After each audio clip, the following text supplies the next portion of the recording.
The cafe was called The Ridgeline, and on any other evening, Ethan Calloway would have appreciated it. The wide windows faced the frozen roaring Fork River, and the late afternoon light, what little survived the overcast December sky, fell across the polished oak tables in long, amber strips. Snow pressed against the glass from outside, thick and relentless, the kind that softened every sound and made Aspen feel like a snow globe someone had shaken and forgotten. Ethan sat at a corner table, back to the wall the way he always preferred, a habit left over from years of boardrooms and deals where he liked to see the entire room. His coat was folded on the chair beside him. His coffee sat untouched, cooling in a ceramic mug. He'd ordered it out of obligation more than desire something to do with his hands while he waited. He checked his watch. 12 minutes past 6. He'd arrived at 5:50. He was always early. It wasn't a virtue so much as a compulsion. Ethan Calloway did not leave outcomes to chance, including social ones. The blind date had been arranged by his sister-in-law, Patricia, who had approached it with the kind of missionary determination he found both annoying and, if he was being truthful with himself, oddly touching. She'd slid the matchmaking into a Sunday dinner conversation with the practiced ease of someone who had been planning it for weeks. "She's remarkable, Ethan. A veterinary technician. She volunteers at the rescue center out by the industrial district. Her name is Clara Bennett. Just one coffee. Noah needs you to try." He hadn't been able to argue with the last part. Noah was 9 years old and hadn't laughed, genuinely laughed, the kind that started in the belly and took over everything in 14 months. Ethan had counted. So here he sat, back to the wall. 14 minutes past 6. He thought about Amelia. He did that a lot in situations like this. Situations that would have embarrassed him if she could see them. Sitting in a cafe, waiting for a stranger. Because his sister-in-law believed that love was something that could be arranged on a Tuesday evening over artisanal coffee. Amelia would have laughed at him. Not cruelly, she didn't have a cruel bone in her, but with that particular warmth she'd always had.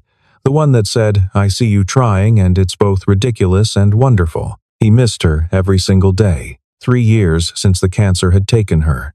3 years of being very good at being alone. He had mastered it with the same methodical competence he applied to everything else: the company, the charitable foundation, Noah's schedule. He had organized grief the way he organized quarterly reports, in neat columns, manageable sections, actionable items. See Dr. Hartwell every 2 weeks. Exercise. Sleep 8 hours. Be present for Noah. He had not been present for Noah. Not really. He had been there. Physically, consistently, but presence was not the same thing as warmth, and somewhere in the second year he had understood the distinction and not known what to do about it. He checked his watch again. 15 minutes past 6. He began, quietly and without drama, to fold his coat over his arm. The cafe door opened. A gust of winter air slammed through the room with enough force to rattle the chalkboard menu above the counter. Snow swept across the polished floor in a small white wave. Several people looked up from their tables. The woman in the doorway stood for a moment with her hand still on the door handle, breathing hard. Her dark coat was soaked through across one shoulder and torn at the left sleeve, not a clean tear, but the ragged kind that spoke of something snagged on metal or concrete. Her boots, dark brown and sensible, were caked in slush and ice.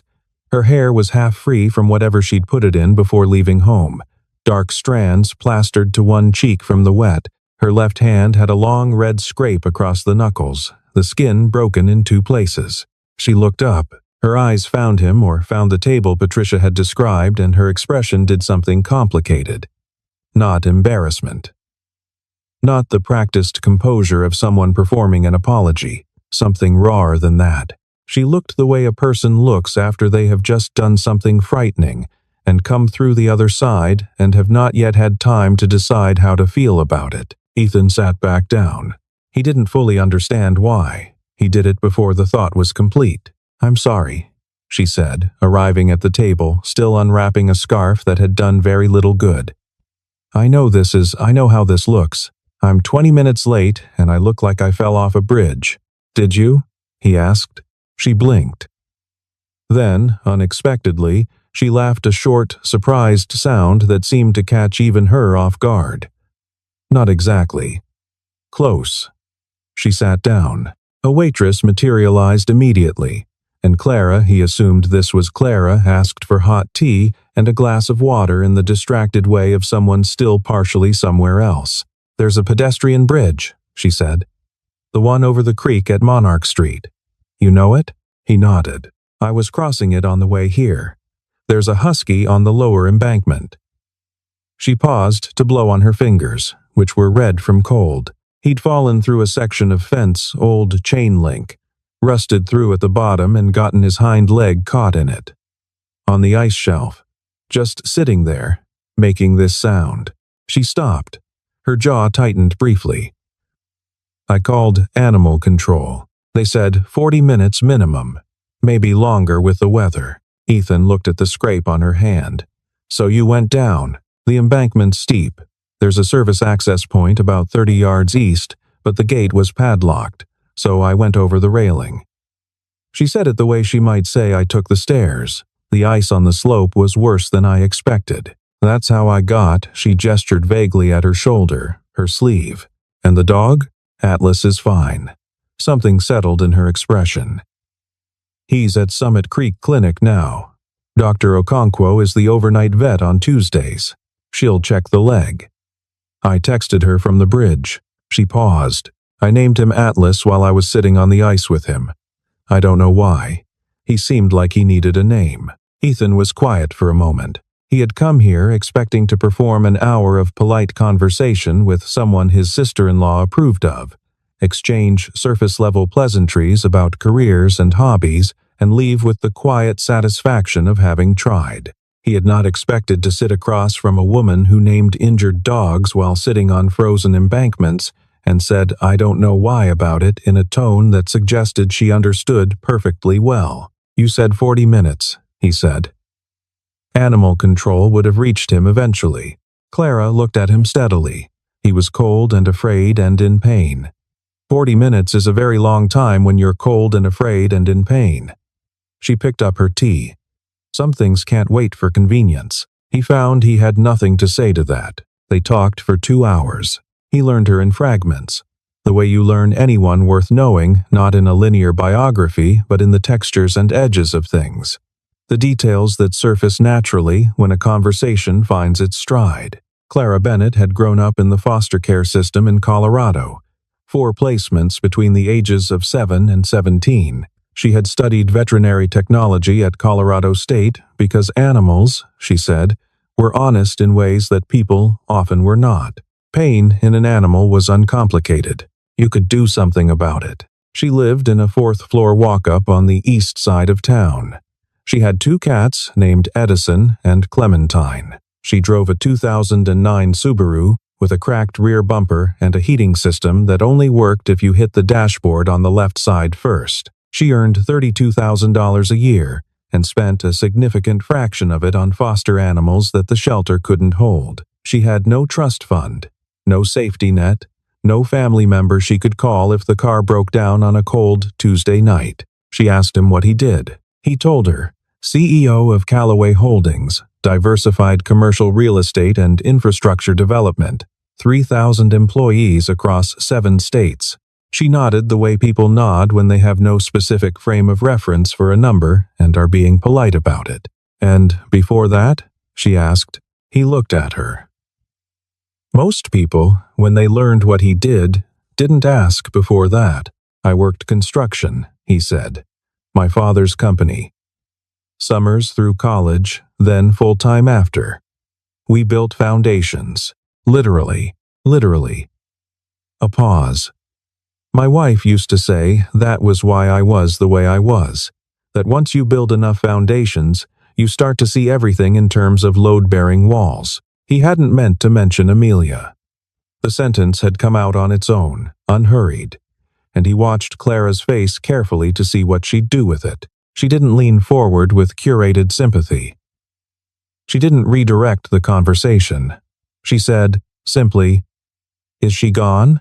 3 years ago. Cancer. I'm sorry. She said it quietly, without ornamentation. I have a son, he said. Noah. He's 9. Something moved across her face that he couldn't fully name. Not pity. Something older than that, and more personal. How's he doing? Ethan stopped. He rarely answered this question honestly. He had a repertoire of acceptable responses. He's resilient. He's doing well. Kids are adaptable. All of them were partially true and essentially false. He's very quiet these days, he said instead. He laughs at things he's supposed to laugh at. He does well in school. But there's something somewhere that used to be lit up. It's like the power has been turned down. Clara held her mug in both hands and looked at him across the steam. You know what I've learned about grieving animals? She said. The ones that shut down the most completely are usually the ones that loved the hardest. The depth of the withdrawal corresponds to the depth of the attachment. She paused. I think that's probably true of people, too. He thought about Noah at 6. Before Amelia got sick, the way he used to run down the hallway of the penthouse in his socks and slam into door frames at full speed because he couldn't be bothered to slow down. The raw kinetic joy of that kid. Where had he gone? You can't protect someone from pain, Clara said carefully. By protecting them from love. He felt it land somewhere behind his sternum. The particular, quiet impact of a true thing. He had expected dinner, the reservation at Element 47 that Patricia had suggested, white tablecloths, and a sommelier who knew him by name. Instead, somewhere in the third cup of tea, Clara mentioned offhandedly that she had to stop by Northridge Rescue Center in the morning to check on the 7 puppies that had come in during the storm. 7? He said. Someone left them in a box behind the gas station off Highway 82.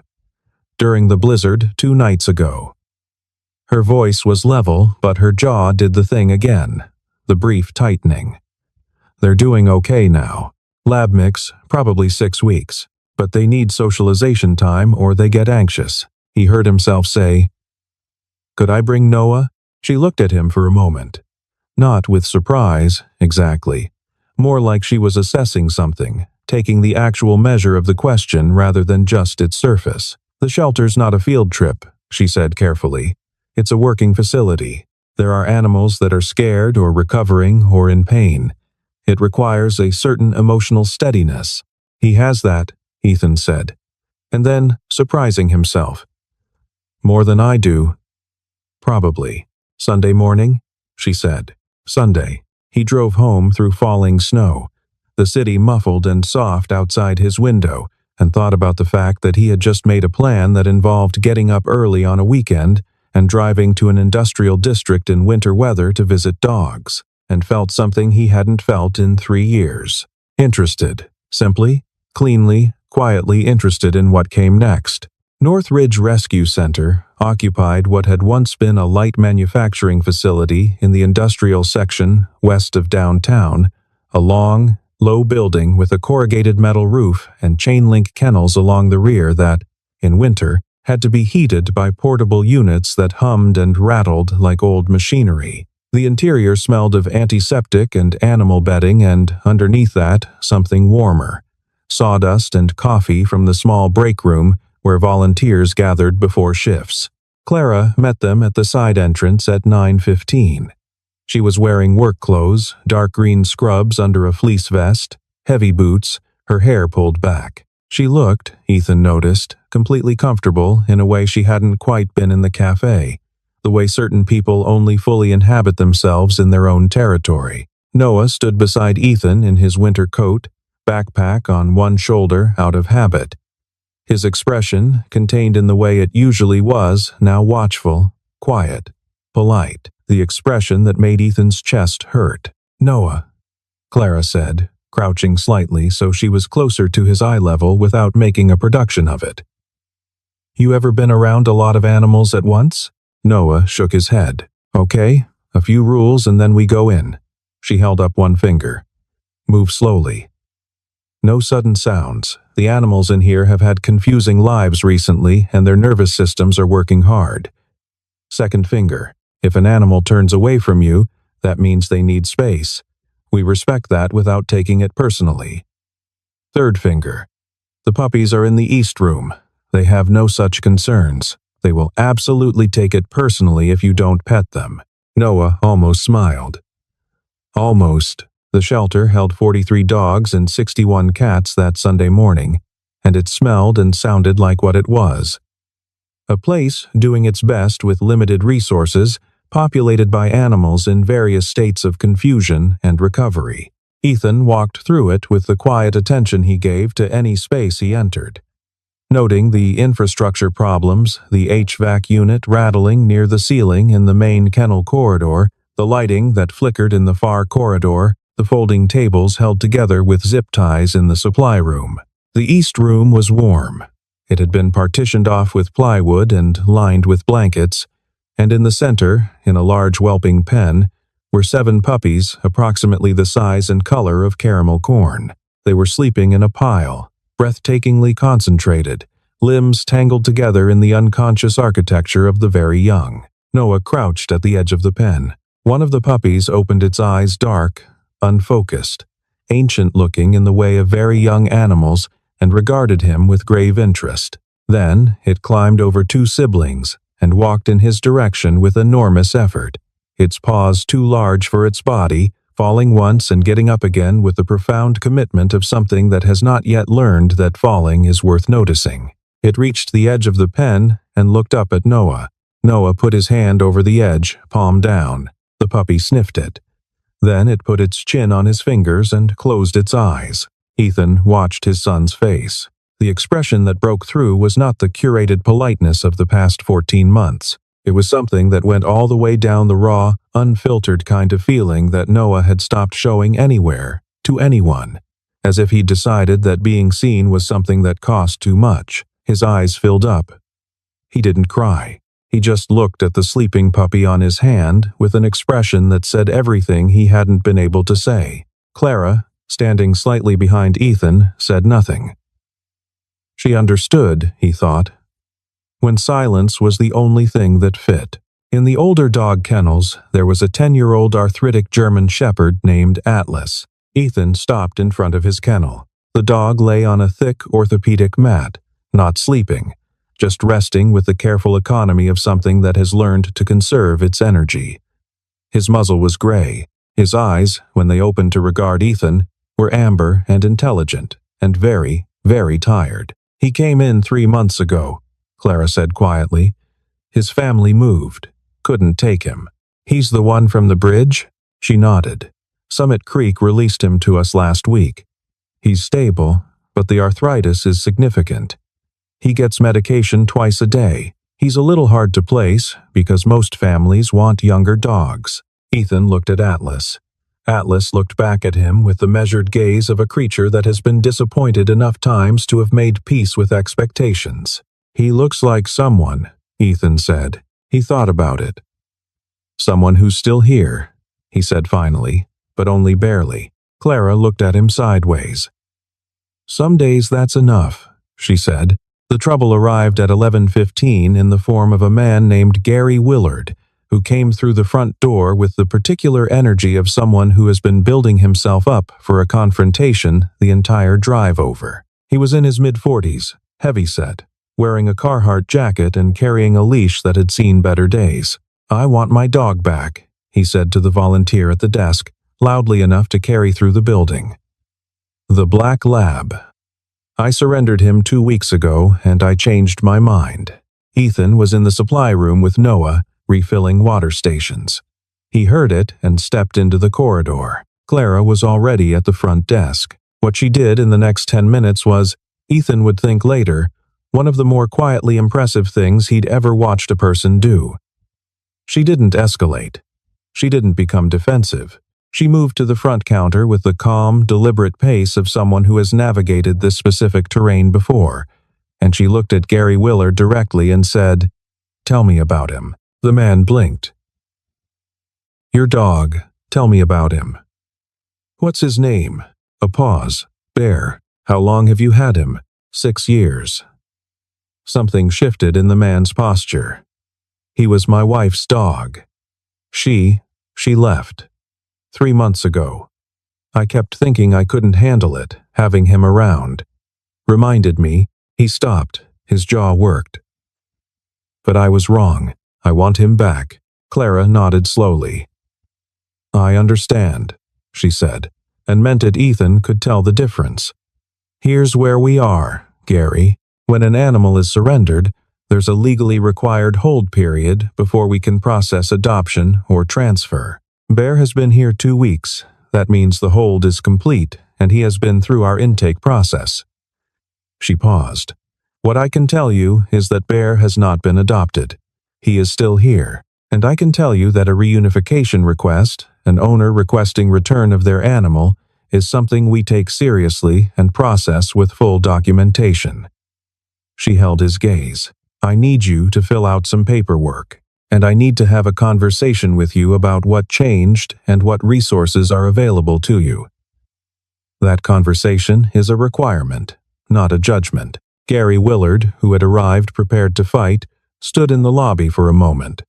Then, silently, he sat down in one of the plastic chairs by the door. After he left with an appointment scheduled for Wednesday, and Bear still in his kennel but with a hold placed on his file, Ethan found Clara in the corridor, refilling food bins with the focused efficiency of someone on to the next task. You've done that before, he said. Surrenders happen for a lot of reasons, she said. Most of them are people in pain, not people who don't care. She set down the scoop.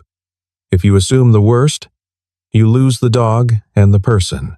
If you assume the best, sometimes you save both. He stood in the corridor with the HVAC rattling above him and thought, I built foundations for 20 years and I have never seen anyone lay one faster. He drove home past the frozen river, Noah asleep in the passenger seat before they reached the highway. The penthouse was quiet. He carried Noah to his room without waking him, which he'd been doing since Noah was 3 and which still felt, in a specific wordless way, like one of the most important things he did. He stood in the doorway for a moment after. His son's face in sleep was unguarded in a way it wasn't when he was awake.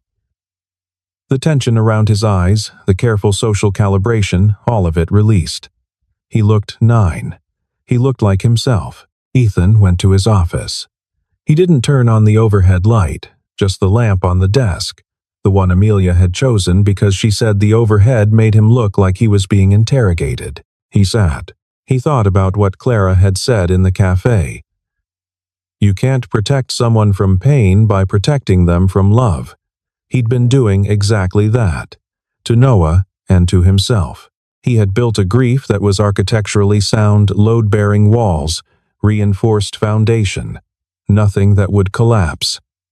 Nothing that could collapse. And he had handed Noah a version of that structure and called it stability. Amelia had said something to him in the last weeks, in the hospital, when they had run out of things to pretend about and the conversations had become very quiet and very true. She'd said, "Don't let grief turn you into a man I wouldn't recognize." He hadn't thought about that in months. He pulled up his laptop. He searched Northridge Rescue Center. Their operating budget was $340,000 annually. They had 2 full-time staff members and relied on approximately 60 volunteers. Their HVAC system had last been replaced in 2011. Their facility lease ran through 2027. He opened a new document. He'd established the Callaway Foundation 2 years ago as a vehicle for estate planning and tax strategy. It had donated to a handful of organizations, a hospital wing, a youth sports league, a scholarship fund at his alma mater. The kinds of things that looked good in the annual report. He began typing something different. A proposal to reallocate 15% of the foundation's annual disbursements to animal welfare organizations in Pitkin County, with Northridge Rescue as the primary beneficiary. A multi-year commitment, infrastructure upgrades, staff salary supplementation, equipment. He didn't send it. He saved it to a folder and stared at it for a while. Then he texted Patricia. "Thank you," he typed. She replied 4 minutes later with a string of punctuation marks that he chose to interpret as enthusiasm. They had dinner the following Friday at a place called Trattoria del Ponte, a narrow Italian restaurant on the east end of downtown that had been in the same family for 22 years, and looked it in the best way. Candles in wine bottles, handwritten specials on a chalkboard, the smell of garlic and butter reaching you before you opened the door. Clara came in a simple blue dress with long sleeves, and she came alone this time, on time, without incident, and she sat across from him with the same directness she brought to everything, and ordered the house red without looking at the wine list. "Tell me something true," she said, when the bread arrived. He looked at her. "That's a first date question. This is our third meeting. We should be past pretense by now." He thought about it. "I've been building walls for 3 years," he said. "I got very good at it. I told myself it was for Noah that stability required structure, but I think I was just afraid of losing someone again, of caring enough to lose someone again." She turned her wine glass in slow circles on the table. "I don't get attached to things I can't survive losing," she said. "I learned that young, in the system. You move enough times, you stop unpacking your whole box." A pause. The animals were safer for a long time. They needed me. That was enough. "And now?" She looked up. "I don't know yet, but I think there's a difference between choosing simplicity and choosing it because you're afraid of what wanting more costs." Outside, snow had begun again, drifting past the window in slow, heavy flakes, turning the streetlights into something approximating halos. He told her about Amelia in a way he hadn't told anyone, not the narrative he'd developed for social situations, the practiced, compassionate summary, but the actual version, the diagnosis in March, and the way it had taken him 3 weeks to stop doing research and start being present. The last 6 months. The conversation about grief. The specific quality of the loss, not the event of it, but the ongoing texture. The way absence wasn't a single thing, but accumulated in small ambushes. A coffee mug, a television program, a specific quality of winter light. Clara listened the way very few people listened, without preparing her response, without managing her own emotional reaction. Just hearing. Control felt like safety, he said, after she was gone. Scheduling everything, managing everything. But it was just another kind of prison. "I know," she said quietly. "I've been in the same one." They walked out into the snow at 10 o'clock. The street was nearly empty, the downtown quiet in the particular way of mountain towns in winter. She stopped under a street lamp and turned to look at him with the snow falling softly around her. He kissed her. She kissed him back, one hand briefly against his coat, and it was not dramatic, nothing that would play well with the clean narrative of grief giving way to love just true, just real, just two people choosing, with full knowledge of the cost, to be present. She texted him 3 days later. "Can we talk?" They walked along the river trail, bundled against the cold, the roaring fork frozen to the edges and running dark and swift in the center channel. Clara walked with her hands in her pockets, and she said what she needed to say without preamble, which was one of the things he'd come to understand was simply how she was built. "I'm not equipped for what your life is," she said. "I don't mean that as a complaint. I mean it practically. You have a penthouse and a foundation and a company with 3,000 employees. I have a 4th-floor walk-up and 2 cats and a car that requires violence to heat." She stopped walking. "I'm not afraid of hard things. I've been doing hard things my whole life. But I'm afraid of changing into someone I don't recognize, because I loved the wrong person in the wrong direction." He stood beside her on the frozen trail and looked at the river. "When Patricia told me about you," he said, "she said you were remarkable. I thought that was just what people said about women they were trying to fix up, but she was actually just describing you." He turned to face her. "I'm not asking you to change. I'm not asking you to be appropriate for my penthouse, or useful at company dinners, or interested in quarterly reports. I have enough people in my life who exist in that context." He paused. "You're the first person in 3 years who has made me feel like the context doesn't have to be everything." She looked at him for a long moment. "Noah," she said. "He asked me on Sunday night if the rescue center lets kids volunteer," Ethan said. "When I said I'd ask, He went and looked up what time the shelter opens on Saturdays. He let that sit for a moment. He hasn't looked something up out of curiosity in over a year. Clara pressed her lips together. "I'm not asking for anything you're not ready to give," he said. "I'm asking you to let what's real be real, at the pace it actually happens. Not faster than that. Not slower." She started walking again, and after a moment he fell into step beside her. The river ran steadily in the silence between them. Above the trail, a hawk banked on a thermal, riding the cold air with the absolute economy of something that has learned to trust that the air will hold. "Okay," she said.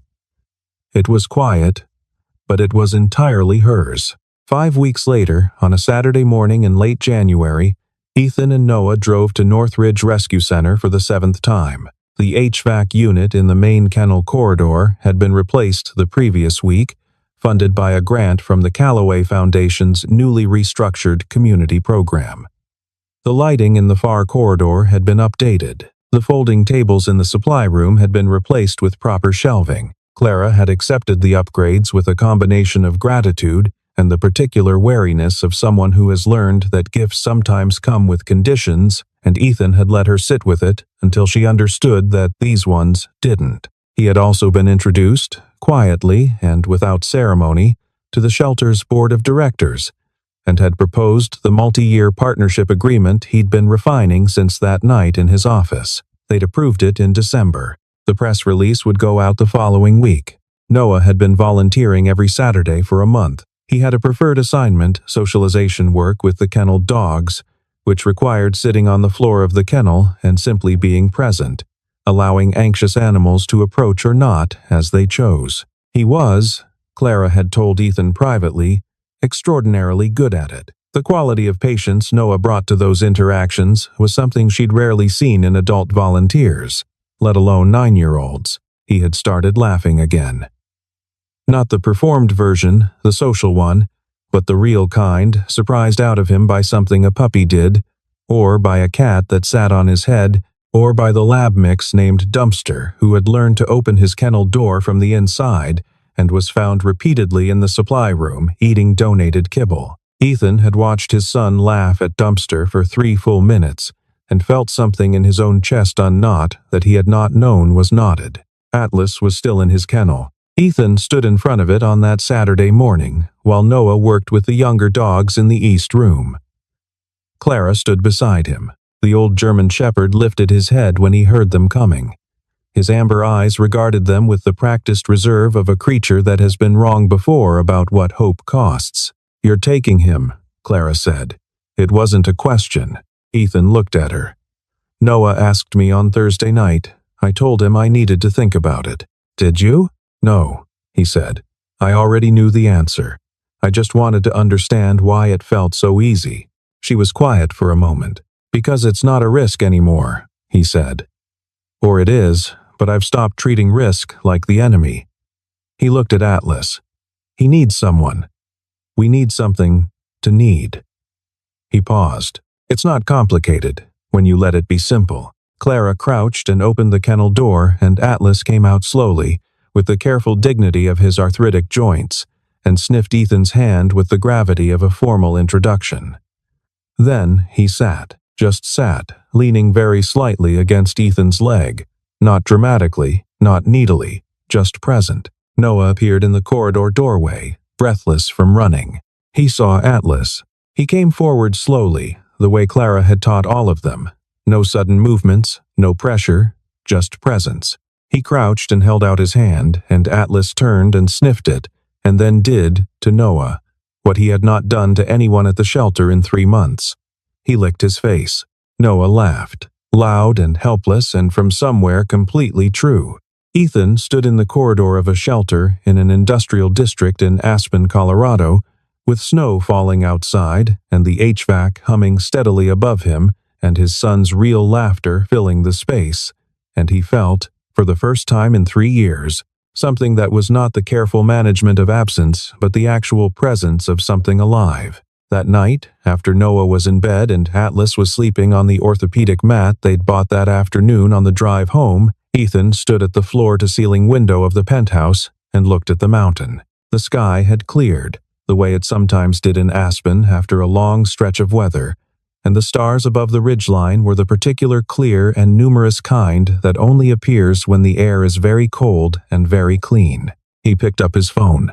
He typed, and then stopped, and then typed again. He once said some things can't wait for convenience. He looked at what he'd written for a moment. Then he added, "I'm done waiting." He sent it.